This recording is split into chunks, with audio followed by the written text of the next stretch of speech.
खुरुमजै ma'am पुनमक कंगले टुजिनिंग मैम मफमदा मणिपुर की मरुबे पाउ खरा अपडेट पिजके अहनबा पाउदा मणिपुर थुगाइनबा होनरग्लबदि मर्जर एग्रीमेंट रिव्यू तौसी हाइबंग मिहुत खनबा मतम ओइरे सेंट्रल लेंगांग मणिपुर थुगाइनबा होनरग्लबदि मेनलैंड इंडिया अमदि मणिपुर की मरक्ता लैनरिबा मर्जर एग्रीमेंट अमुकना होंगना खनसी हाइबंग मणिपुर मियाम की मिहुत खनबा मतम ओइरे हाइना हानगी एमएलए आरके अनंदना फोंदोखरे Coordinating Committee Nauria Pakhang Lakpa Assembly Constituency na Sinduna ngasi Imphal ki Kwaketen Akham Lekai de leba Nauria Pakhang Lakpa Assembly Constituency hanagi MLA RK Anangi Yumda Pangthokpa political gi scenario of Manipur, the past, present and future in the context of the Manipur Merger Agreement 21 September 1949 Haiba Thoramda hanagi MLA RK Ananna Hai Lamdam Asigi Puarida Hojik ओरिबा फिबम असि क्वाइदगी लाइबक थीबा मतम अमनि हाना लौबु याय सही लिसिंग अनि हेनबगी पुआरी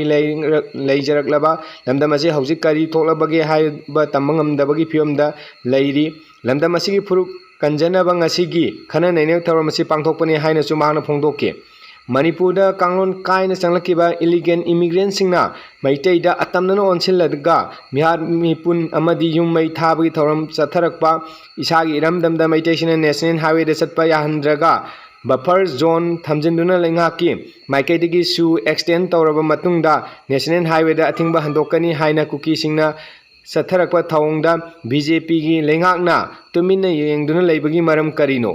सही लिसिंग अनि हेनबगी पुआरी लेरबा मणिपुर लेंगाक सेनबदा अचौबा थौदांग लौना लागलेबा Meitei फुरुपु BJP लेंगांगना योनबगी मोंग असि तौहनजनिंगदे लेंगांगना cookie खुलाई पाइबसिंगा सु एक्सटेंड तौफम थोकते हाइना महाना मखा ताना फोंदोखे मथंग यानिसुबा पाउदा कुकी जो मियाम यापामा मतुंगना लेजिस्लेचर लेबा यूनियन टेरिटोरी की डिमांड अहोंगबा लेते UPF canoe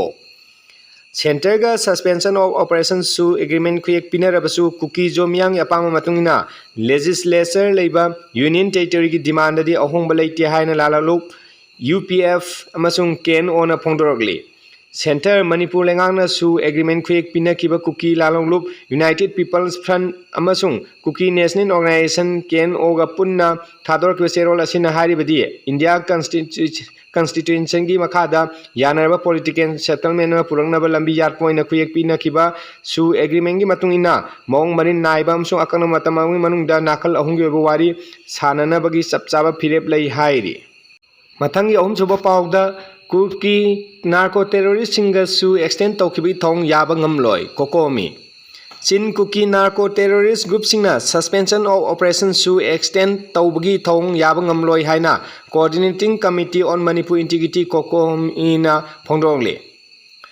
Lub asina thadok paserol amana Chin Kuki Narco-terrorist group singna misam yangi mayokta ka hinba thong chathari ngai mar sairak asida makha tana su sangdohnaba phirep lorli basi Manipur da khundariba yellow me singa pami mayokta ne